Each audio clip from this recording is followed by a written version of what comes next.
Hello, hello. Welcome to part or video 1 of 2 of how to fix rounded shoulders and reduce neck and shoulder tension and pain. What you're going to notice right off the bat here is my title does not match what I just said. The only reason being is this is a 2-part video, and while the big question I get from people is what can I do about my rounded shoulders / why do my neck and shoulders hurt? The underlying reason to that, we always tend to jump right to the shoulder, but actually there's a reason why that doesn't work for a lot of people as a long-term fix, and it's because your rib cage is the support of your shoulders. And so if your ribs aren't in good alignment, then your shoulders are also going to not be in good alignment. And that is actually one of the underlying causes of neck and shoulder problems. So before you ever look at your shoulder, which don't worry, that's all that video 2 is about, is shoulder exercises, you want to consider your rib alignment and kind of work on that first. And so that's what we're going to go into today. If we haven't met yet, my name is Naab-Levy of Indigo Kinetics. I'm a Pilates teacher and a melt instructor, and I help people move better with less pain. All right, jumping right in. First thing to really look at here is what is the cause of this upper body tension, and what does this have to do with our rib and our shoulder alignment? So what you're looking at here to the right is 2 photos of me, not doctored, I promise. The first one is after I got off a plane and got out of a car. And you'll notice here that my posture, not so fabulous. In fact, I'm kind of a mess. So big things to notice here. If you look at the bottom of my rib cage, it's kind of sticking forward. And then if you look at my shoulders, like look at the top of my shoulder, it's falling behind me. And that's making it look like I've got a huge arch in my low back.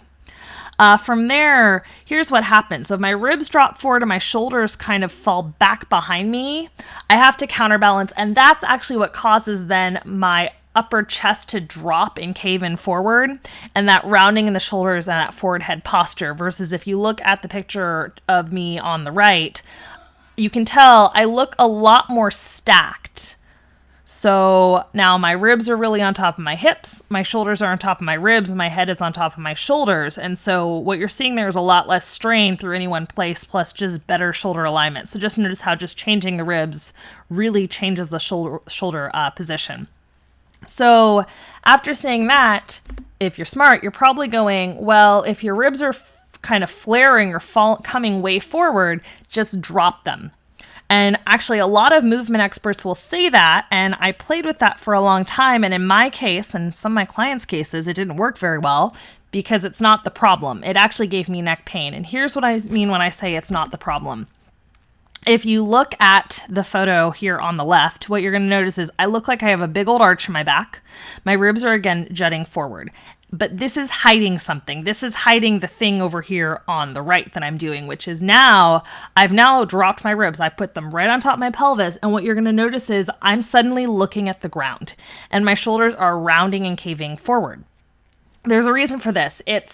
My problem isn't my flared ribs. My problem is that I don't extend well in my upper back. And because I don't extend well in my upper back, my brain still wants my view to be on the horizon or in front of me, not at the ground like I'm Eeyore. So I will actually unconsciously, this is all your nervous system, will hyperextend in my low back to bring my whole upper chest and rib cage and upper back up to look at the horizon. So basically what my rib flare or the big arch in my back is masking is that I'm lacking extension in my upper back. So if I want to fix that rib flare, dropping my ribs isn't going to really help me.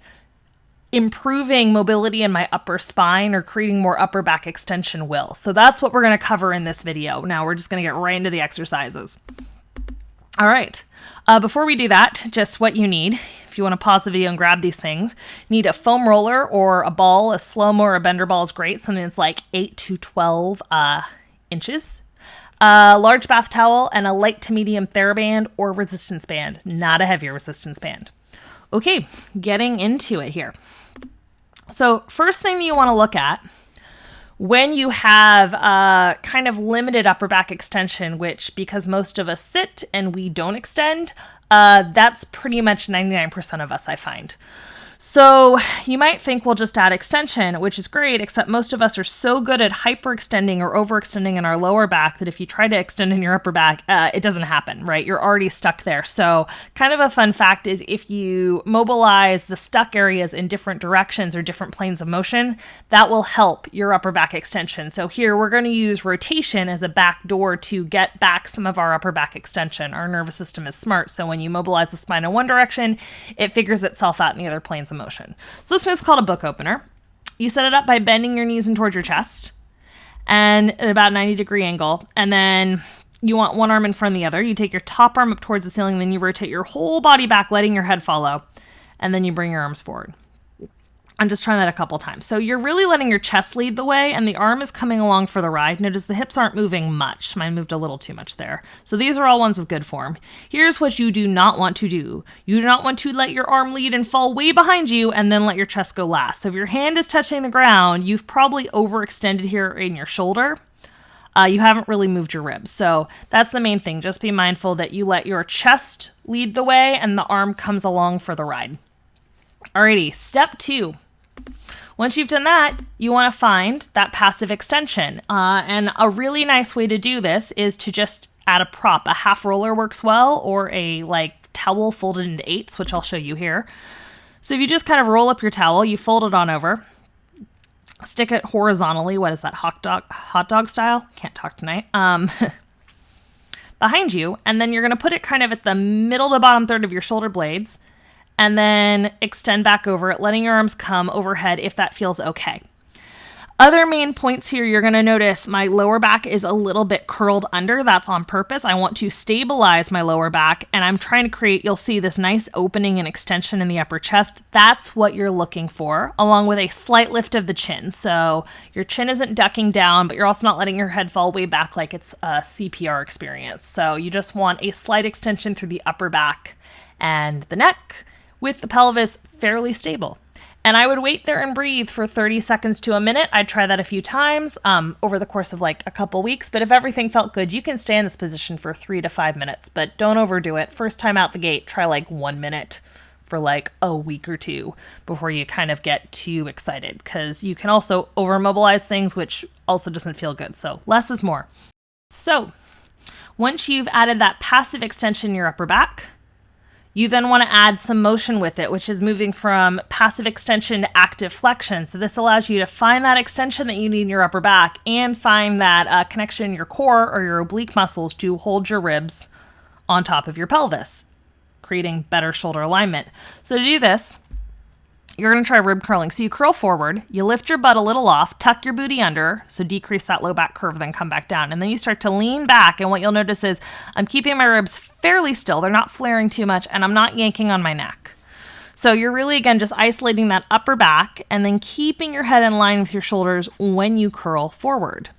So these are all good ones. What you don't want to do, I'm going to show you a bad one now. Watch my low back here when I lean back on this one. You get a big arch in your ribs and back. You don't want to do that. Likewise, watch the head on this one. Don't pull your head in front of your spine. So again, your head stays in line with your shoulders through the entire motion. You're, again, just mobilizing the upper back while stabilizing the neck and lower back, because those areas tend to do too much motion for a lot of us. So final piece of this. You get to actually do your active upper back extension. Now again, because so many of us are so good at only using our lower back to create this extension, I like to prop with a little pillow or a folded up towel underneath the abdomen here. So that's what you're seeing here. And to set up, you want to tuck your booty under. So push your pubic bone towards the ground. That's going to, again, create some stability and space in low back. And then to set the shoulders, you roll them up, back, and let them relax. You've got some space in the neck and the collarbones.